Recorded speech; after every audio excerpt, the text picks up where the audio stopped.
Qul amanna billah wa ma unzila alaina wa ma unzila ala Ibrahim wa Ismail wa Ishaq wa Yaqub wal asbat wa ma utiya Musa wa Isa wan nabiyyuna min rabbihim. Katakanlah wahai Nabi Muhammad, kami beriman kepada Allah dan apa yang diwahyukan kepada kami serta yang diturunkan kepada yang diwahyukan kepada Nabi Ibrahim, Ismail, Ishak dan Yakub dan anak cucunya, dan apa yang diberikan oleh Allah kepada Nabi Musa dan Nabi Isa dan para nabi dari Tuhan yang datang mengabarkan tentang apa yang terkait dengan hubungannya dengan Tuhan dan hubungannya sama makhluk. Jadi Nabi Muhammad seketika mendapatkan itu pemberitaan. Pemberitaan ini kemudian tidak didapatkan dari proses belajar, tidak melakukan penyelidikan. Makanya dikatakan dalam Al-Quran surah Al-Ankabut ayat 48, wa ma kunta tatslu min qablihi min kitab wa la takhuttu bi yaminika idzal lartaba mubtilun. Di situ dikatakan, engkau wahai Nabi Muhammad tidak pernah membaca sebuah kitab sebelum Al-Quran. Dan engkau tidak pernah menulis suatu kitab. Sekiranya engkau pernah membaca atau menulis, niscaya ragu orang-orang yang mengingkarinya. Nabi Muhammad tidak bisa baca Torah, nggak bisa baca Injil, nggak bisa baca Mazmur atau Zabur. Tapi seketika beliau tahu, bukan karena dia proses belajar, enggak. Tapi karena ada wahyu yang datang langsung dari pencipta untuk ia sampaikan kepada umat manusia. Itulah yang kami imani hari ini. Artinya begini Bang ya, Iya. Kisah itu kan berarti sudah ada sebelum Kristen muncul, sebelum Islam muncul. Jadi itu udah kisah-kisah itu sudah ada di kitab Taurat ya. Jadi kemudian apa yang kisah di dalam Al-Quran itu, meskipun isinya hampir mirip dengan kisah di dalam Taurat yang mirip ya, belum dibilang mirip seperti itu langsung melalui malaikat, melalui Tuhan yang disampaikan kepada Nabi Muhammad seperti itu ya. Iya, salah satu Al-Quran surah Al-Ahqaf ayat 12, A'udzubillahi minasyaitonirrajim, wa min qablihi kitabu Musa imama wa rahmah wa hadza kitabun musaddiqul lisanan arabiyyan. Dan sebelum Al-Quran itu telah ada kitab yang aku berikan kepada Musa sebagai petunjuk dan rahmat. Dan Al-Quran ini adalah kitab yang membenarkan kitab tersebut dalam bahasa Arab untuk memberi peringatan kepada orang-orang yang zalim dan memberi kabar gembira kepada orang-orang yang berbuat baik. Jadi terkait yang Anda pertanyakan, Allah wahyukan kembali kepada baginda Rasulullah Muhammad SAW dalam bahasa Nabi Muhammad, yaitu bahasa Arab, agar Nabi Muhammad bisa menjelaskan kepada manusia. Itu jelas itu Bung. Al-Quran surah Al-Ahqaf ayat 12. Makanya orang-orang Arab pada masa itu heran, kok dia bisa tahu? Kok dia bisa tahu? Kok dia bisa paham tentang Nabi Musa, tentang Abraham? Kok dari mana informasinya orang ini? Nah, itulah sehingga menyebabkan orang-orang pada zaman itu beriman kepada baginda Rasulullah Muhammad SAW. Dan hari ini, saudara sebagai seorang Kristen pun mengiyakan, kok bisa sama? Nah, itulah bukti bahwa Nabi Muhammad menerima wahyu dari langit, bukan melalui penyelidikan sehingga tulisan yang ada di dalamnya antar ayat, antar surat kontradiksi satu sama yang lain. Subhanallah, Maha Suci Allah, Al-Quran itu lolos dari kontradiksi. Demikian. Oke. Ya, terima kasih atas informasinya Bang Zuma ya. Iya, sama Bang. Ada lagi? Atau saya boleh? Assalamualaikum warahmatullahi wabarakatuh. Iya, ada satu lagi ya. Silakan. Ada satu lagi. Assalamualaikum warahmatullahi wabarakatuh. Kalau di dalam iman Kristen itu kan Adam dan Hawa ya. Iya. Itu kan manusia yang diciptakan oleh Allah pertama kali. Siap. Gitu kan. Dan tidak disebut nabi. Kenapa di dalam Islam Adam itu disebut nabi ya? Kalau dalam iman Kristen kan dia manusia pertama saja begitu. Iya, baik. Nabi itu adalah orang yang menerima firman. Adam alaihi salam adalah orang yang menerima firman. Bilangan 12 nomor 6, jika ada di antaramu seorang nabi, maka aku Tuhan akan menyatakan diriku kepadanya dan akan berkata kepadanya melalui penglihatannya dan berfirman kepadanya melalui mimpi. Jadi Nabi itu adalah orang yang menerima firman. Nabi Adam menerima firman. Dia adalah makhluk pertama dari sisi manusia. Wa iz qala rabbuka lil malaikati inni ja'ilun fil ardi khalifah. Qalu ataj'alu fiha may yufsidu fiha wa yasfikud dima wa nahnu nusabbihu bihamdika wa nukaddisu lak. Qala inni a'lamu ma la ta'lamun. Dan seterusnya. Al-Qur'an surah Al-Baqarah dari ayat 30 ya, kalau saya nggak salah. Itu di situ Allah menyebut pertama kali berdiskusi langsung dengan Adam alaihissalam disaksikan oleh para malaikat. Berarti Adam ketika ya silakan. Jadi yang dimaksud dalam iman Islam kenabian yang diterima oleh Adam itu karena dia manusia pertama begitu. Oleh itu sebab Menerima firman. Firman dalam hal apa ya? Maksudnya apakah kitab atau apa gitu? Petunjuk, Bang. Al-Baqarah ayat 31 kalau nggak salah. Petunjuk maksudnya dalam hal apa ya, Bang? Petunjuk untuk sebagai risalah, sebagai pemimpin di atas muka bumi ini. Ketika Allah Subhanahu wa taala kemudian mengajarkan Nabi Adam alaihissalam untuk mengucapkan nama-nama benda di atas muka bumi ini, Nabi Adam alaihissalam dengan fasih menyebutkan kemudian nama-nama benda tersebut sebagai syarat kemudian untuk melumpuhkan atau menundukkan alam sehingga dia bisa menjadi pemimpin. Wa 'allama Adam al-asma'a kullaha tsumma aradahum 'alal malaika faqala anbi'uni bi asma' haula in kuntum shadiqin. Malaikat ditanya, wahai malaikat, ditanya oleh Allah, sebutkan nama-nama benda-benda ini. Malaikat kemudian angkat tangan, kami nggak sanggup. Ini apa namanya? Ini namanya apa? Kami nggak tahu. Lalu kemudian Allah berkata, ketika ditanya kepada Adam, ya Adam, ambi'hum bi asma'ihim. Wahai Adam, beritahukan kepada mereka nama-nama benda-benda tersebut. Apa yang terjadi? Falamma amba'ahum bi asma'ihim qala alam aqul lakum inni a'lamu ghaibas samawati wal ard. Setelah itu kemudian Adam menyebutkan, wahai malaikat, ini namanya ini malaikat, ini namanya ini. Nah, inilah penyebabnya kenapa Adam bisa menjadi pemimpin di atas muka bumi dibandingkan makhluk yang lain meskipun malaikat. Nah, makanya disebut nabi karena dia menerima wahyu. Itu. Iya. Oke, Bang. Ya.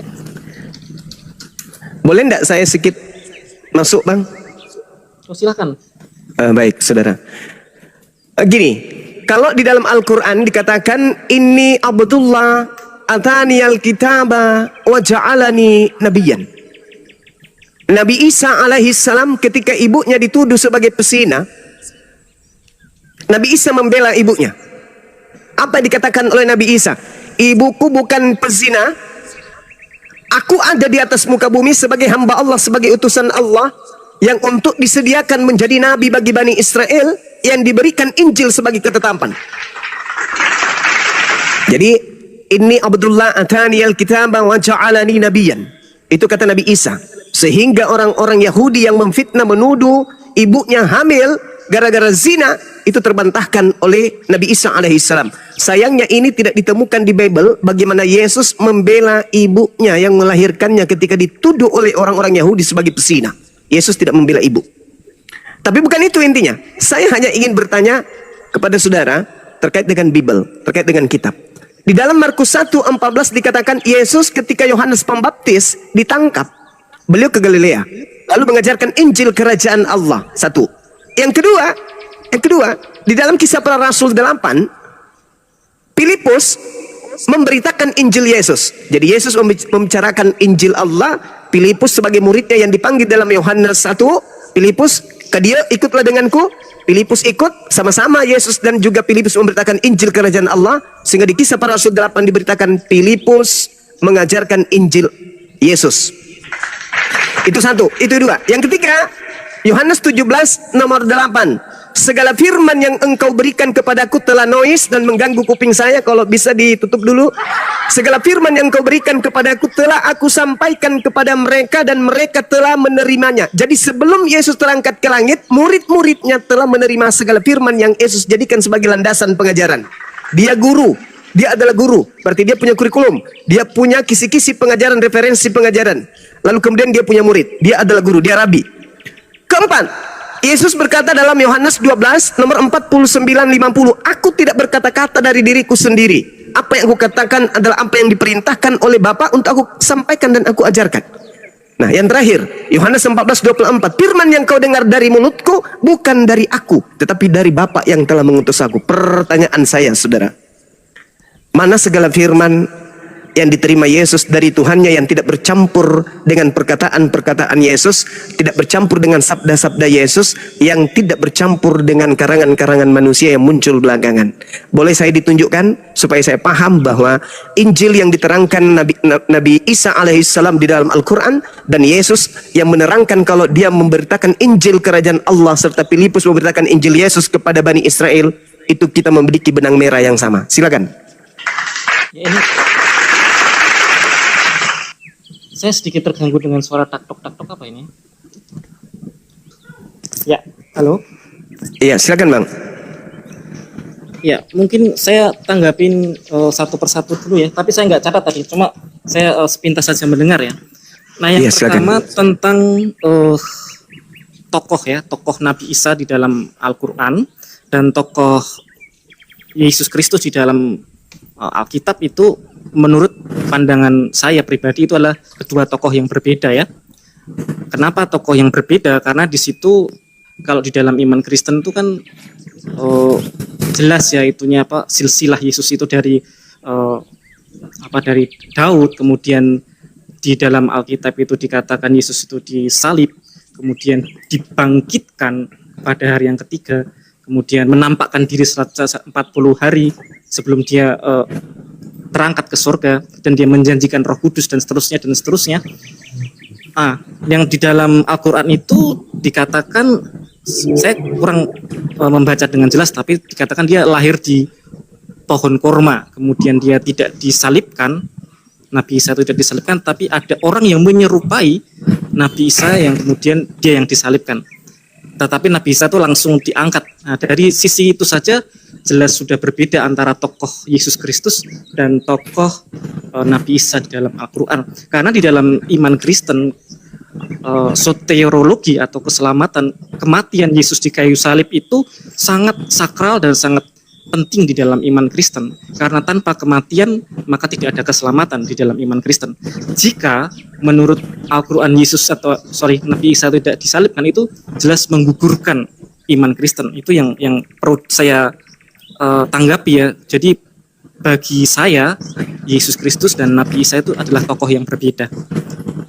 Jadi tadi banyak banget ya pertanyaannya sampai 5 ya. Jadi Enggak Bang, itu cuman referensi aja menuju ke pertanyaan saya bahwa Yesus itu memiliki pengajaran yang berasal dari langit yang tidak bercampur, jangankan dengan karangan orang lain, dengan ucapan pribadinya aja kagak. Yang saya tanya, saya tidak membawa Alkitab ya, takutnya saya ini hilang nih dari TikTok ya.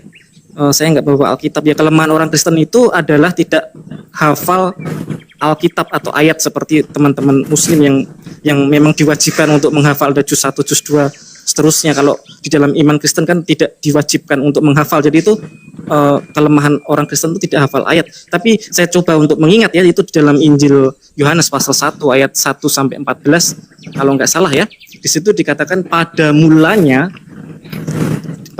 firman itu bersama-sama dengan Allah, dan firman itu adalah Allah.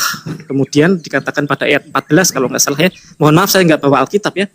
Di situ dikatakan firman itu menjadi manusia, artinya Yesus. Jadi secara konsep ketuhanan antara iman Islam dengan iman Kristen itu sudah berbeda.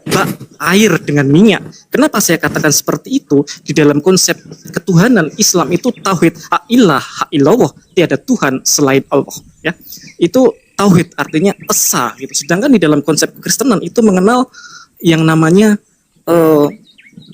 Allah Tritunggal. Konsep Allah Tritunggal itu Besem, Ha'af, Wehapin, Weruah, Hakudis, Elohe, Ehad. Yang artinya Allah Bapa, Putra, dan Roh Kudus, Tuhan yang esa.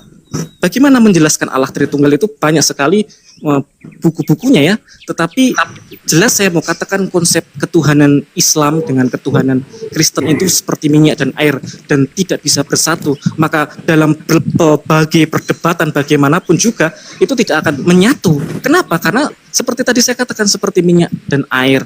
Dan kemudian tentang karena Yesus itu dikatakan dalam Injil Yohanes tadi adalah firman Allah yang menjadi manusia dan dia adalah Allah yang menjadi manusia, maka setiap perkataan Yesus itu adalah firman Allah. Jadi Yesus itu adalah firman itu sendiri. Seperti itu pemahaman di dalam iman Kristen gitu. Jadi kalau kemudian diperdebatkan bagaimana tentang ketuhanan Yesus, kemanusiaan Yesus dan seterusnya, ya bolak-balik kembali kepada Bang udah usah ceramah kau Bang, udah Bang usah ceramah kau Bang. Kau jawab aja pertanyaannya Bang. Ya itu saya jawab bagaimana membedakan bercampur ya, perkataan Yesus itu adalah firman Allah itu sendiri karena dia firman yang menjadi manusia seperti itu. Iya yang mana Bang, yang mana? Tunjukkan nama Bang Juma gitu loh. Makanya. Oke. Itu Apa dia ceramah ini? enggak Iya. sama itu yang saya jelaskan. Baik, saudara. Yang pertama gini. Yang pertama yang harus dipahami nih supaya ini edukasi ya. Yang saya pertanyakan ini terkait dengan Injil. Injil yang datang kepada Nabi Isa alaihissalam. Di dalam Al-Quran yang tadi yang saya bacakan di dalam surah Maryam. Inni Abdullah atani al-kitab wa ja'alani nabiyan. Itu poin. Kemudian Anda mengatakan Isa Yesus itu adalah oknum yang berbeda. Saya pun mengiyakan itu. Cuman masalahnya adalah saya mengiyakan Yesus dan Isa itu berbeda bukan karena saya menolak datangnya kemudian sosok pembawa kabar gembira atau Injil di tengah-tengah Bani Israel, enggak. Tapi yang membuat saya mengatakan tidak sama karena konsep yang Kristen punya. Sayangnya saudara, sayangnya nih, Bible mendukung Al-Quran, itu dulu. Nah, sehingga ketika saya bertanya mana Injil yang diberitakan oleh Yesus, Anda nggak nyampe ke sana. Maksud saya mungkin Anda lupa arah pertanyaan saya.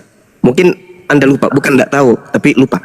Kemudian ketika dikatakan di Al-Quran bahwa Nabi Isa alaihissalam itu lahir di area pohon kurma, sayangnya nih, tempat Yesus lahir dan besar itu dipenuhi pohon kurma dari sejak turun-temurun. Ulangan 34 nomor 4, Hakim-Hakim 1 nomor 16, Hakim-Hakim 3 nomor 13, Hakim 4 nomor 5, 2 Tawarik 28 15, kemudian Nehemia 8 nomor 16 menceritakan tempat kelahiran Yesus, tempat daripada Maria membesarkan kandungan dan anaknya itu adalah kota yang disebut dengan kota kurma. Tidak disebut dengan kota kandang kambing atau kambing domba, kandang domba. Itu sangat disayangkan. Bible justru mendukung apa yang diceritakan oleh Al-Quran. Jadi tepatlah dikatakan bahwa Al-Quran itu disampaikan oleh yang maha menyaksikan, yaitu pencipta langit dan bumi. Itu satu. Kemudian kembali kepada pertanyaan saya tadi terkait dengan materi yang Anda bawa, pertanyaan Anda tentang Taurat, bagaimana Nabi Muhammad bisa mengetahui tentang itu semua. Saya kembali bahwa ketika Al-Quran mengatakan Nabi Isa membawa Injil, rupanya di Bible pun menurut kesaksian-kesaksian penulis, Yesus pun mengajarkan Injil. Tadi saya sudah menguraikan di dalam Markus 1 nomor 14, Yesus ke Galilea pada saat kemudian Yohanes itu ditangkap. Yesus kemudian datang ke sana mengajarkan Injil Allah. Sekali lagi, Injil Allah, bukan Injil Markus, bukan Injil Matius, bukan Injil Yohanes, bukan Injil Lukas. Apalagi surah-surah Paulus. Yesus tidak pernah menyentuh dalam pengajarannya sebagai guru, sebagai dosen kepada mahasiswa, murid-murid yang ada pada zaman itu. Nah, ini Yesus menceritakan berita, diberitakan cerita di mana Yesus mengajarkan Injil kerajaan Allah. Dan kita tahu, saudara, kalau Anda lanjut membaca Yohanes 1 yang tadi, firman jadi manusia itu bukan dalam kaidah bahasan kita. Di data nomor 43, Yesus memanggil Filipus.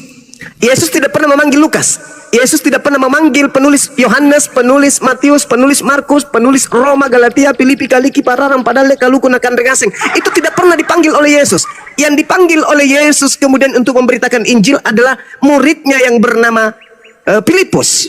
Pada keesokan harinya Yesus memutuskan untuk berangkat ke Galilea.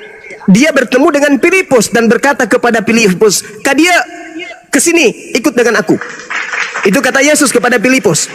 Diceritakan kemudian oleh Lukas, di mana Lukas ini selaksana wartawan hari ini melakukan penyelidikan. Diceritakan dalam Lukas 1 nomor 1 jelas sekali bahwasanya Lukas Lukas menyusun berita-berita tentang apa yang dihasilkan dari hasil penyelidikan.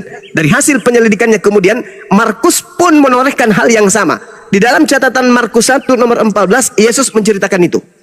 Nah, Lukas menceritakan dalam Kisah Para Rasul 8 nomor 35 di situ Lukasnya menyelidiki dan mengatakan begini, maka mulailah Filipus berbicara dan bertolak dari nas itu, Filipus memberitakan Injil Yesus kepadanya. Jadi dua oknum yang jalan bersama sejalan ke Galilea, mengajarkan Injil Allah, mengajarkan Injil Yesus. Pertanyaan saya, Bung, mana Injil Allah yang Yesus sampaikan kepada murid-muridnya, yang bukan Markus, Matius, Yohanes, Galatia, Filipi, Kaliki dan seterusnya? Bukan itu. Bukan surat-surat Paulus yang 13 itu, bukan. Tetapi Injil Allah dan Injil Yesus. Supaya saya tahu bahwasanya memang betul Injil yang datang kepada Nabi Isa alaihissalam Itu memang ada, tapi itu sudah tidak ada lagi hari ini, karena yang muncul adalah fawailul lilladzina yaktubuna alkitaba biaidihim tsumma yaquluna hadza min indillah. Yang muncul sekarang adalah sebuah kitab yang bukan dari Allah, tapi dianggap itu dari Allah. Nah, sekali lagi saya ulang pertanyaan saya. Yesus ketika datang sebagai guru tidak berkata-kata dari dirinya sendiri. Dia memiliki firman yang berasal dari Bapa. Lalu kemudian dia sampaikan kepada murid-muridnya. Seluruh firman disampaikan kepada muridnya sebelum Yesus terangkat ke langit. Sebelum terangkat ke langit. Pertanyaan saya, mana segala firman itu, Bung? Apa nama kitabnya dan tersimpan di mana? Silakan. Warahmatullahi wabarakatuh. Gurunda sehat semuanya. Waalaikumsalam warahmatullahi wabarakatuh. Waalaikumsalam warahmatullahi wabarakatuh. Semuanya, Masya Allah. Lanjutkan Gurunda. Ya. Sepemahaman saya yaitu suara saya kembali ya. Ya. Yesus Tuhan Yesus datang ke dunia ini kan pada mulanya sebenarnya dia tidak membawa satu agama ya, agama Kristen atau Katolik. Dia tidak membawa ajaran agama sebenarnya, tetapi dia memberitakan tentang kerajaan Allah, gitu kan? Dia mengklaim Tuhan Yesus mengklaim bahwa dirinya adalah Mesias. Artinya ini jangan dikatakan saya khotbah, tapi saya mau menjelaskan iman saya, Pak Ojekan ini. Nanti saya dibilang khotbah gitu. Iya, lanjut Bang, lanjut. Iya, jadi Yesus tidak pernah membawa agama Kristen ketika dia lahir di tengah-tengah dunia ini, tetapi dia memberitakan Injil kerajaan Allah yang seperti Bang Zuma sebut-sebut tadi. Dia mengklaim dirinya Mesias. Mesias dalam arti juru selamat, dalam arti bahwa dia firman Allah, itu tuh sirotol mustaqim gitu ya, jalan yang lurus menuju kepada Allah, yaitu keselamatan surga itu. Nah, mengenai Injil dalam Alkitab itu, Injil yang sudah dikanonisasi itu ada 4 Injil, seperti yang Bang Zuma bilang, Injil Matius, Lukas, Yohanes, dan ada 4 Injil itu. Jadi Injil itu kan ditulis oleh oleh para murid Yesus yang setelah kematian Yesus ya, setelah dia terangkat mungkin. Jadi tidak serta-merta langsung ditulis ketika itu, seperti itu. Jadi Injil dalam hal ini tuh artinya kan Injil itu dalam bahasa Yunani kan Euangelion, artinya kabar sukacita. Jadi yang dikisahkan, yang diberitakan itu adalah kabar sukacita itu, gitu, tentang keselamatan itu. Gitu pemahaman saya. Oke. Ya, baik. Terima kasih, Bung.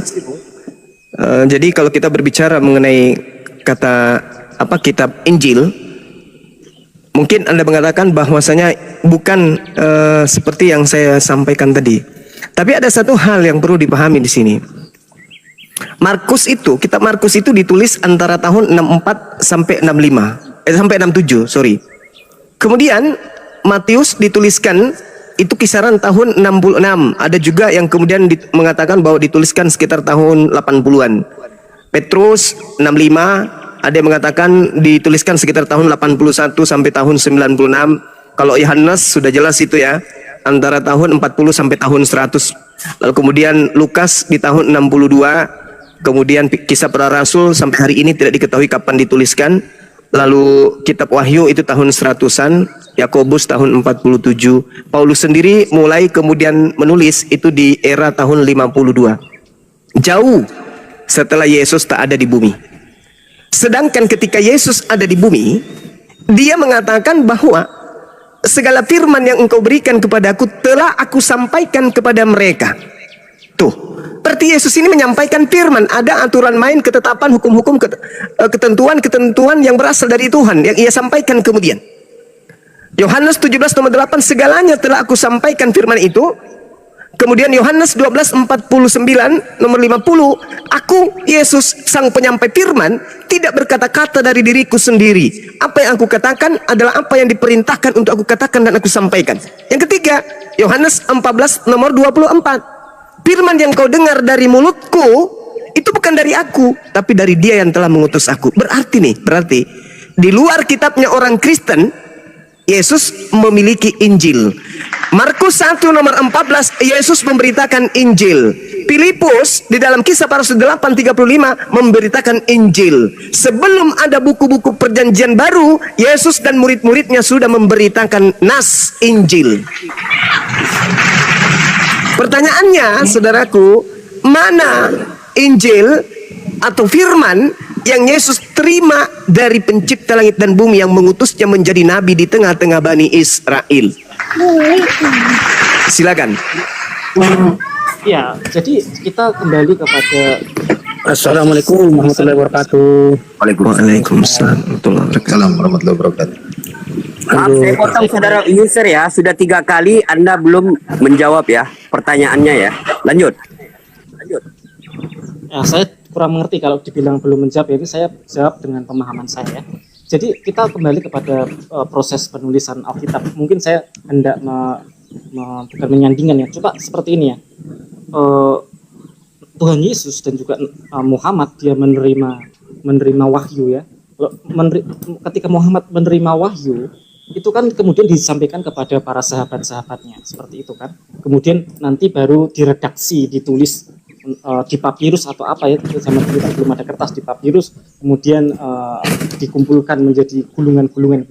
Nah, saya tidak mau masuk dalam karena tapi pemikiran saya seperti itu ya, secara tradisi begitu. Jadi tidak turun. Bang User diperbaiki dulu suaranya, Bang User didekatkan ya, mungkin. Tidak serta-merta satu kitab itu turun dari langit seperti itu, tapi secara tradisional dituliskan oleh manusia. Itu tadi hendak mensejajarkan dengan ketika Nabi Muhammad menerima wahyu, pastikan Nabi Muhammad juga ceritakan kepada para sahabat atau kepada masyarakat sekitar di situ. Kemudian para sahabat itu menuliskan apa yang dikatakan oleh Nabi Muhammad. Demikian pula dengan Yesus ketika dia, tapi dalam hal ini Yesus itu kan firman Allah itu sendiri. Ketika dia, tadi saya bilang tidak ada satu cita-cita Tuhan Yesus membuat satu agama gitu ya. Tapi ketika dia menyebarkan Injil yang dimaksud di sini itu kabar sukacita apa?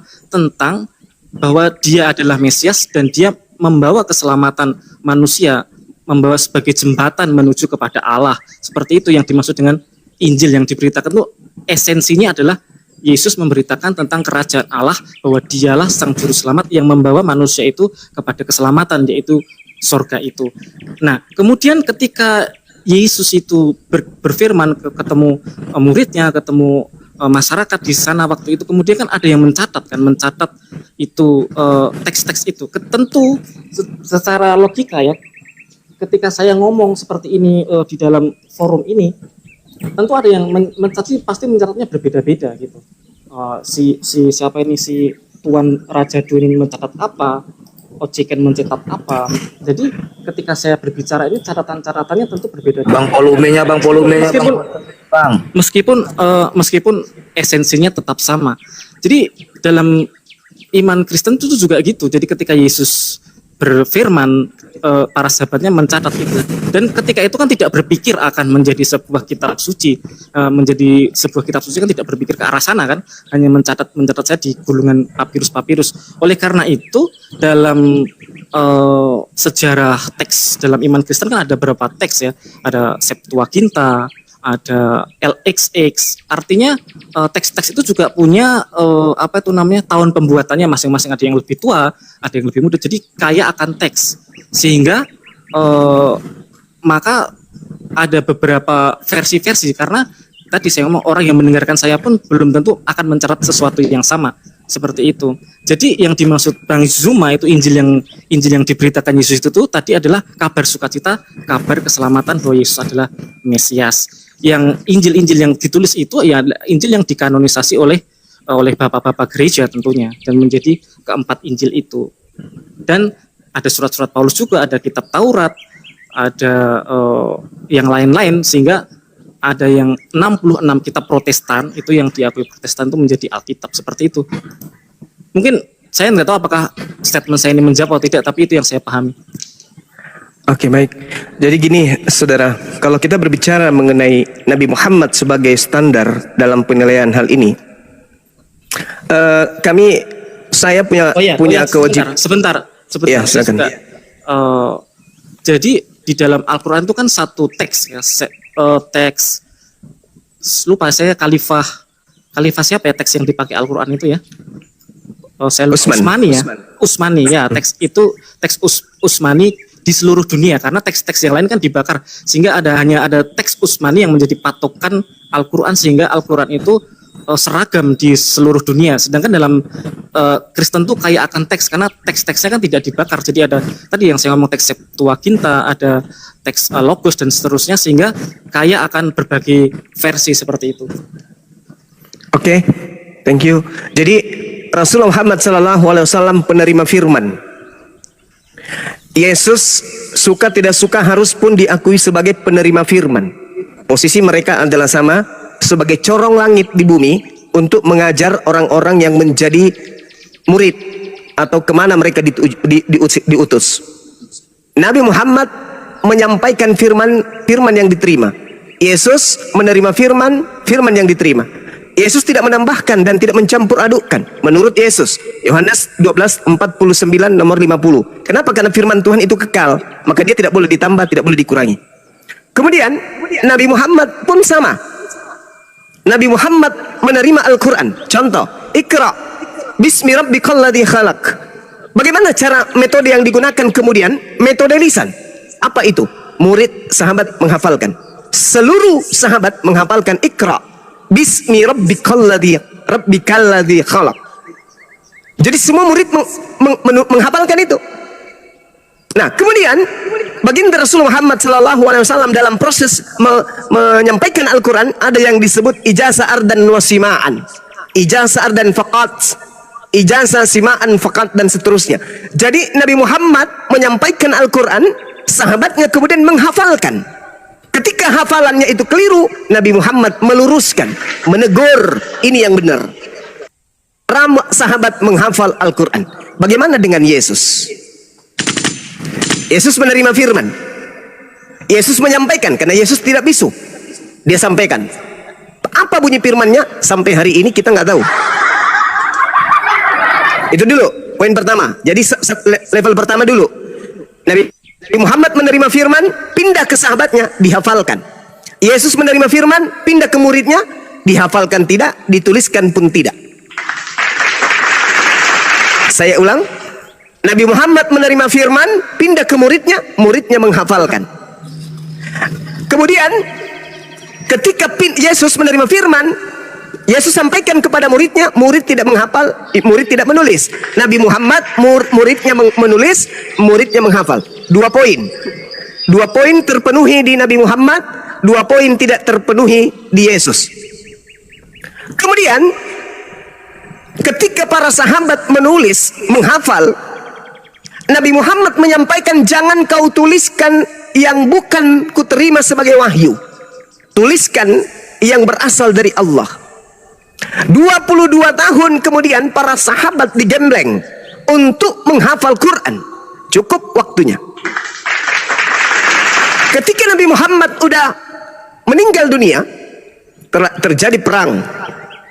Sahabat penghafal Al-Quran kemudian banyak yang wafat, banyak yang meninggalkan dunia.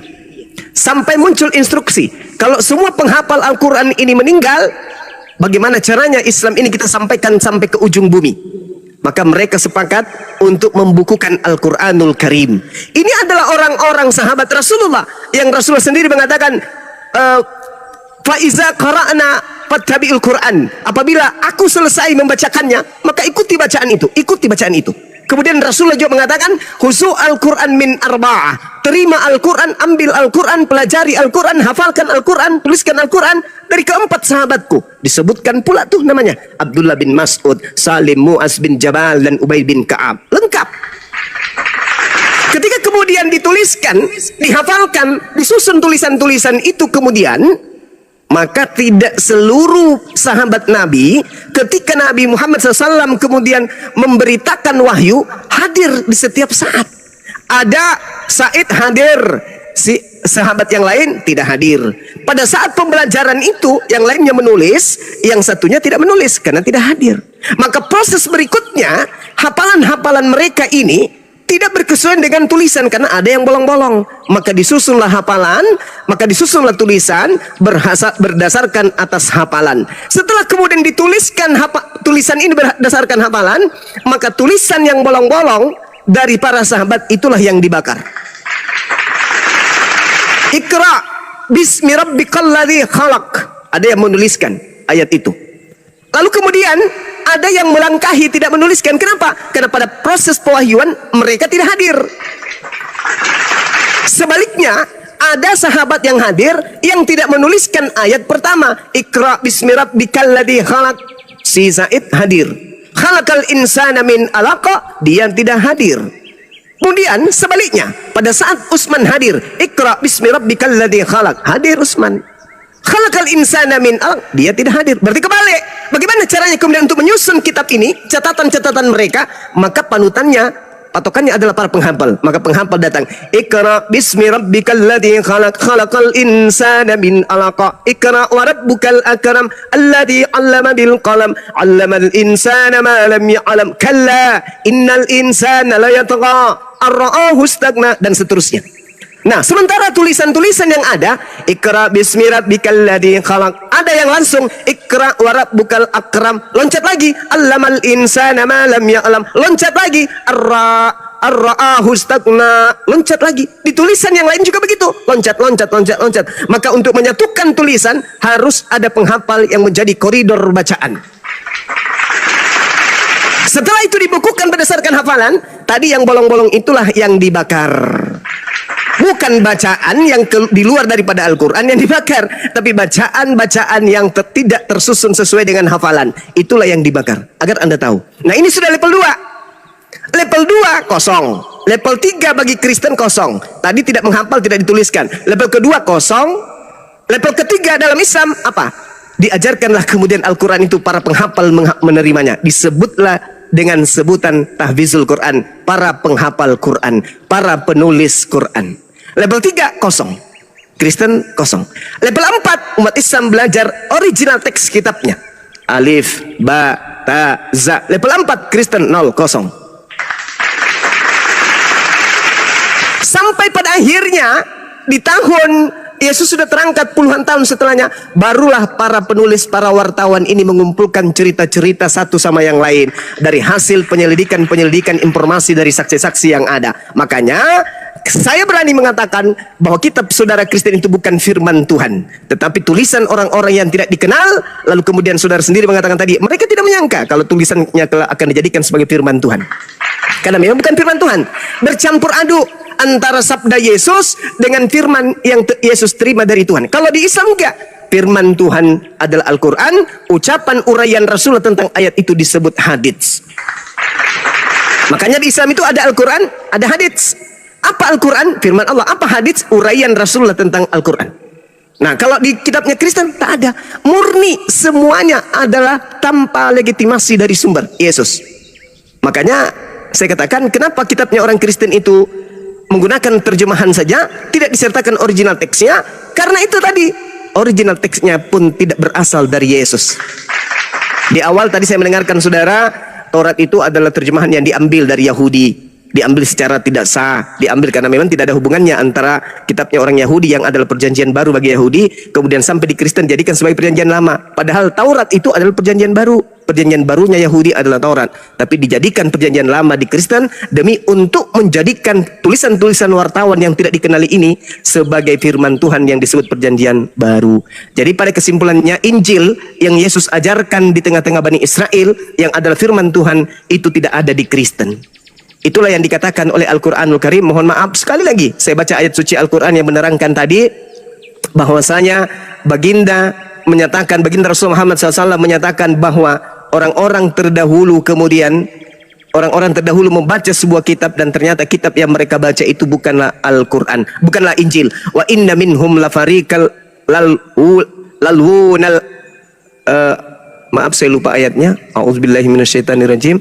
Wa inna minhum lafariqa yalwana alsinatahum bil kitab litahsabu minal kitab wa ma huwa minal kitab wa yaquluna huwa min indillah wa ma huwa min indillah wa yaquluna 'alallahil kadziba wa hum ya'lamun. Itu kitab ayatnya itu.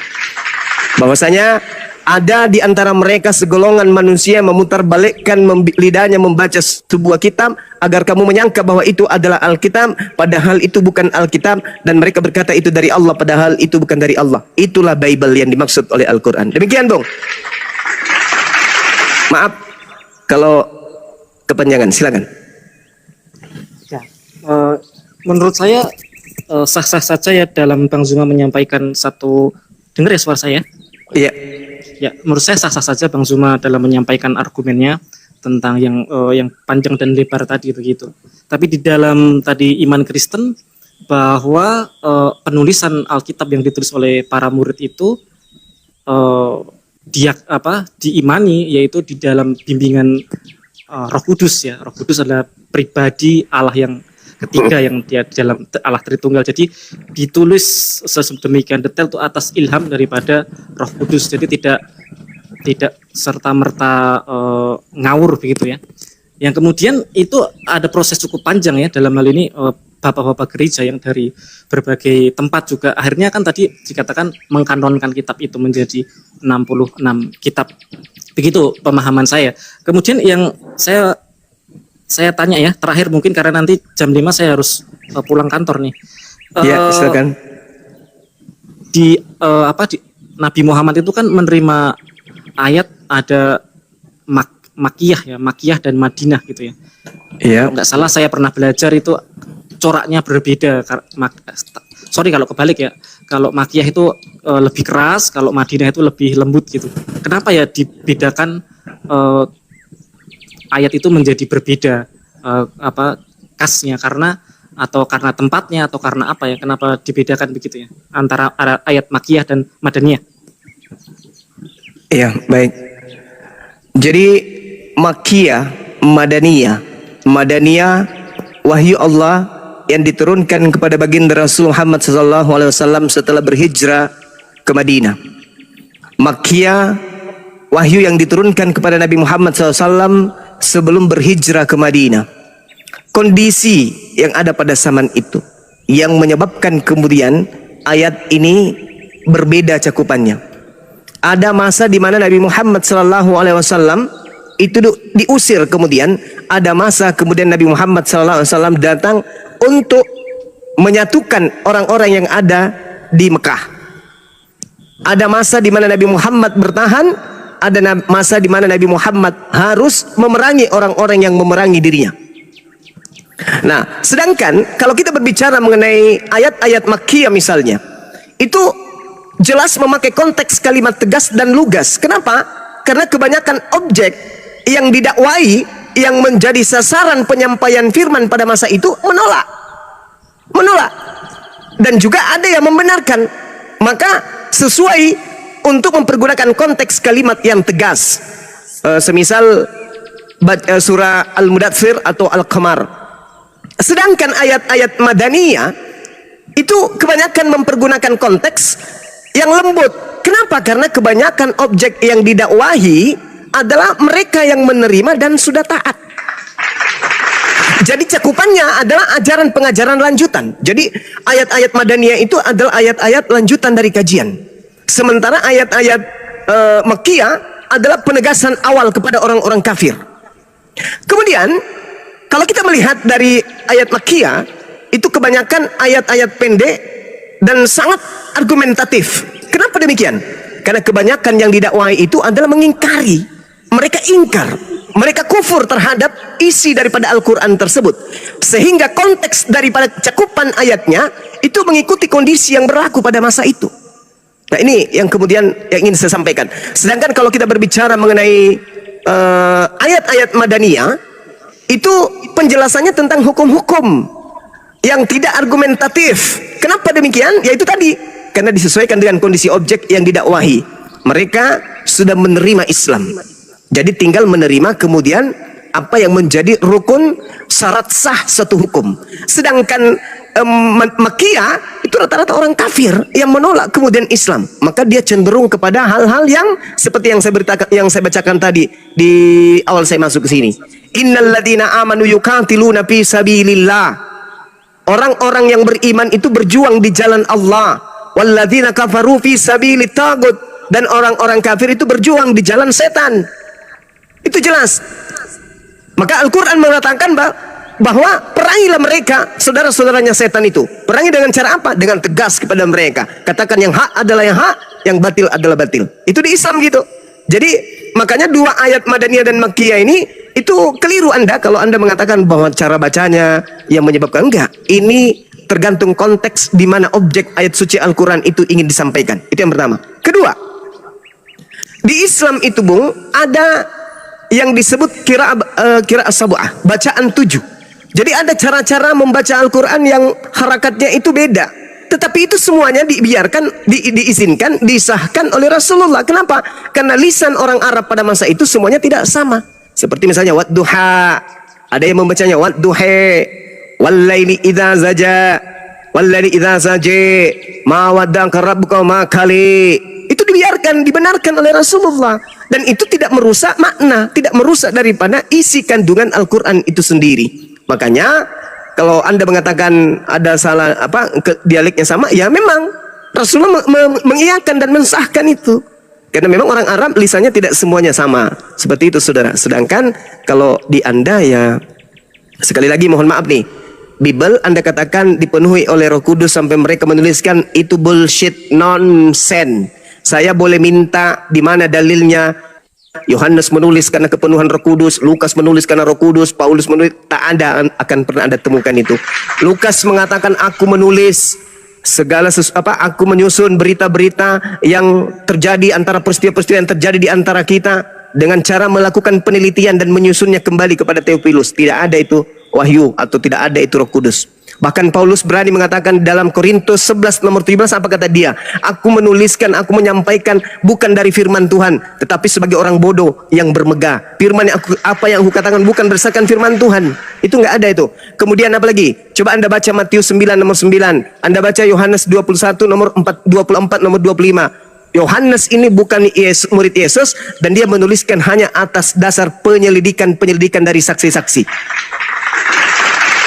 Itu Bang, jadi bohong kalau ada pengakuan bahwa penulis perjanjian baru itu menerima wahyu dari Roh Kudus, itu bohong, itu nggak ada. Silakan. Ya, mungkin sedikit penutup dari saya ya, karena saya harus pulang. Silakan Bang. Terima kasih buat penjelasan tentang ayat Makkiyah dan Madaniyah tadi ya. Siap. Ilmu baru untuk saya. Yang mungkin saya bicara secara umum saja ya. Ya karena memang diskusi sini sebenarnya sangat menarik, karena itu juga kedua agama ini kan memiliki satu visi yang sama, itu namanya mencari member, bahasanya seperti itu. Karena Islam itu agama dakwah, sedangkan Islam itu kan menginjili gitu. Jadi intinya untuk mencari pengikut sebanyak-banyaknya, seperti juga diamanatkan di dalam Alkitab, dalam Injil, baptislah mereka dalam nama Allah Bapa, Putra, dan Roh Kudus. Jadi seperti yang saya sampaikan di awal dalam diskusi ini, bahwa kalau secara iman itu kita tidak mungkin bersatu air dan minyak. Ya, oleh karena itu dikatakan kita ini saudara sebangsa dan setanah air, bukan saudara seiman. Oleh sebab itu biarlah keberagaman ini menjadi satu warna di dalam NKRI, supaya kita lebih saling menghargai satu dengan yang lain. Terima kasih dari saya. Salam untuk semua orang yang ada di room ini. Tuhan memberkati kita semua. Saya izin undur diri. Terima kasih.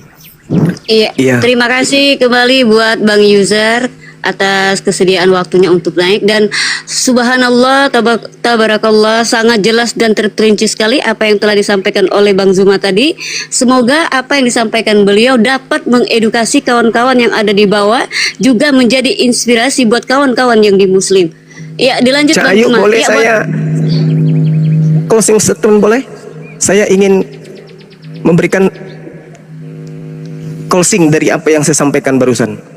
Iya boleh Bang, boleh sih. Oh boleh, Masya Allah, Alhamdulillah, hostnya baik sekali. Jadi dengan adanya kemudian pemahaman umat Islam, dalam hal ini umat Islam memahami tentang Kristen dari dasar, dari pijakan awal, pondasi awal, maka saatnya lah kemudian misionaris Kristen untuk berhenti mencari-cari cara, mencari-cari kemudian kesempatan untuk memurtadkan umat Islam. Kenapa? Sadari saudara, kami umat Islam paham sekarang tentang Bible. Anda harus buka mata nih, buka mata, buka pikiran. Kalau Anda membiayai kemudian misalnya membiayai misionaris, Anda gaji mereka dengan gaji besar agar mereka kemudian mendapatkan orang yang dimurtadkan, hentikan. Adalah lebih baik Anda membangun jembatan, membangun jalan raya, memberikan membuat panti asuhan dan seterusnya, daripada Anda membayar misionaris-misionaris yang datang dari lorong ke lorong menggunakan seragam Islam, menggunakan atribut Islam yang pada nantinya juga akan melahirkan kekecewaan. Kenapa? Umat Islam sudah melek Bible. Lebih baik Anda berhenti kemudian menyusun strategi, menyusun kemudian cara-cara untuk mencari pengikut. Berhenti. Kenapa? Umat Islam khususnya di Indonesia sudah melek Bible. Dulu sebelum ada internet, sebelum ada Bang Suma dan kawan-kawan yang ada di sini, ya Anda boleh seenaknya dari kampung ke kampung, dari lorong ke lorong, dari gang ke gang, menjual kayak sales, menjual Tuhan kalian dari barat itu. Tapi sekarang, sekali lagi mohon maaf, sebagai anak bangsa mari kita saling mencerdaskan. Sebagai anak bangsa mari kita saling menghargai.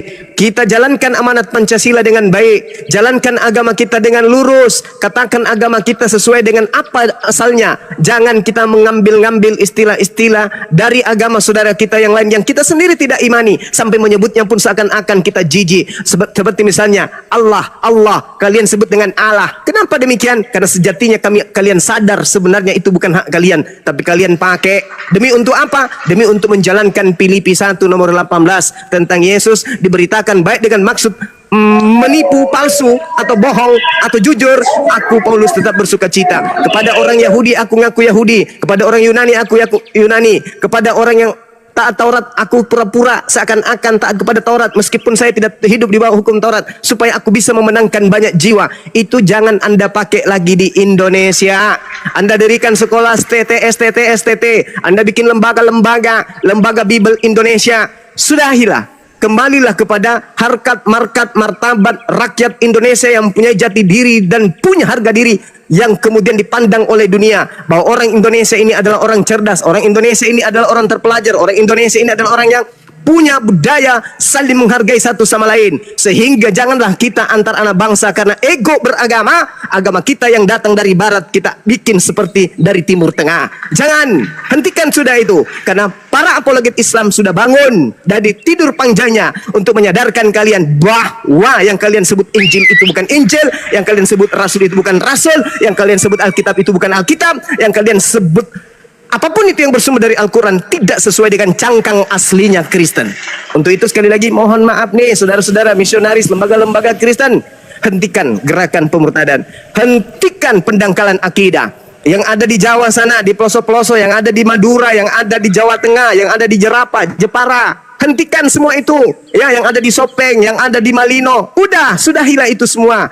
Umat Islam sudah pintar, umat Islam itu sudah cerdas, udah bisa membedakan antara manusia dengan Tuhan, sudah bisa membedakan antara Al-Quran dengan surah kabar. Sudahilah, hentikan, daripada nanti akan semakin banyak hal-hal yang tidak mengenakan di antara kita. Mari kita jalankan niat keagamaan sebagaimana yang diamanatkan oleh Pancasila, saling menghargai kita antar anak bangsa. Agamamu, agamaku, agamaku, agamaku, agamamu, agamamu. Jangan lagi kita mencampur adukkan.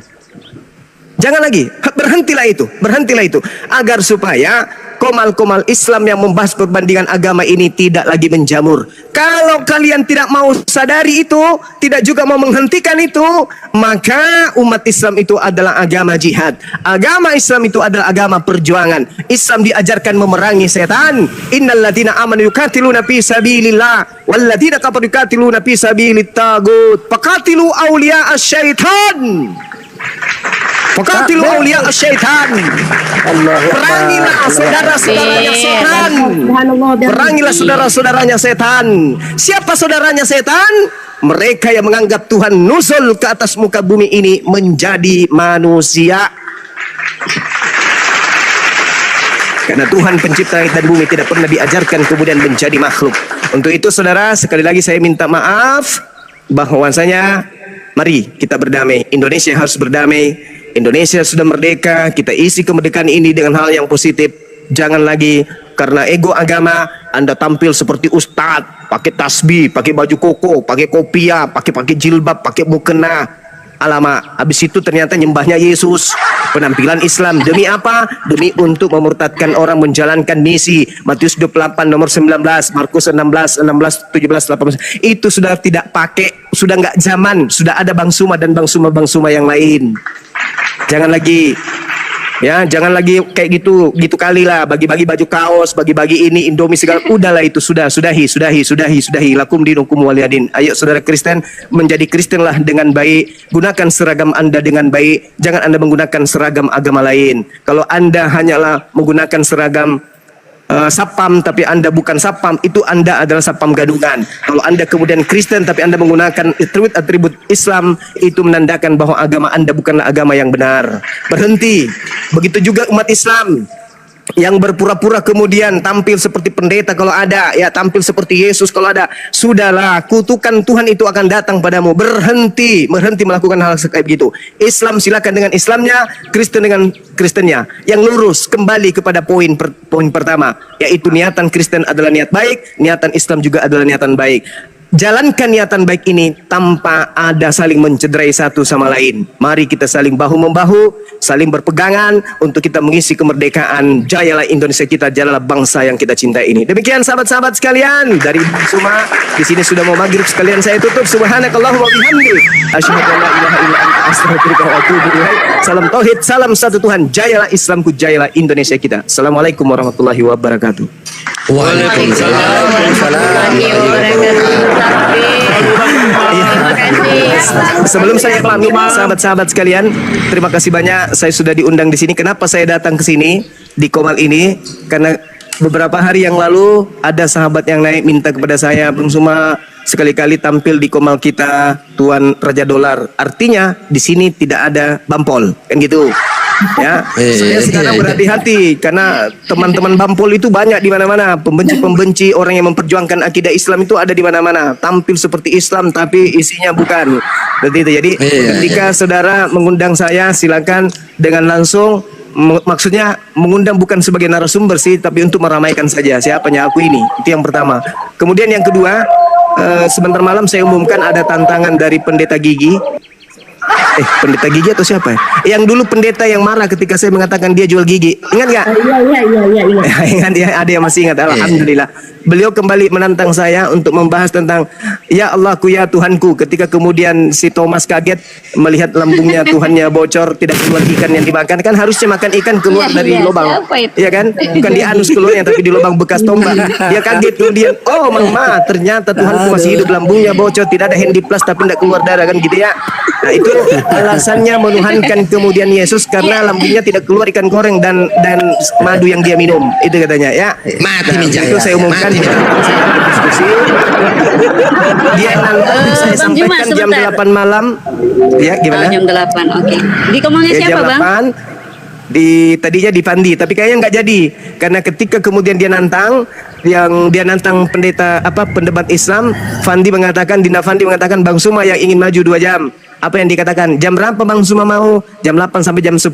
Kebetulan saya juga ada waktu jam 8 jam 10 itu ada kegiatan saya. Sama dengan dia keok sebelum bertempur. Saya kira begitu sahabat. Terima kasih banyak. Sahabat sekali lagi mohon maaf ketika ada kata-kata yang kurang berkenan. Semua yang kita lakukan ini hanya karena Allah. Ya, demikian ya. Saya pamit undur diri Bang Tuan Raja dan semua sahabat-sahabatku. Kita adalah saudara seakidah. Berikan saran dan kritikan kepada Bang Suma secara langsung. Japri atau nomor HP ada di YouTube. Jangan koar-koar di depan umum yang akan mencederai persaudaraan kita. Islam memiliki adab, Islam memiliki akhlak. Untuk itu mari kita berislam dengan adab dan akhlak yang ada. Demikian saya pamit ya sahabat-sahabat semuanya. Assalamualaikum warahmatullahi wabarakatuh.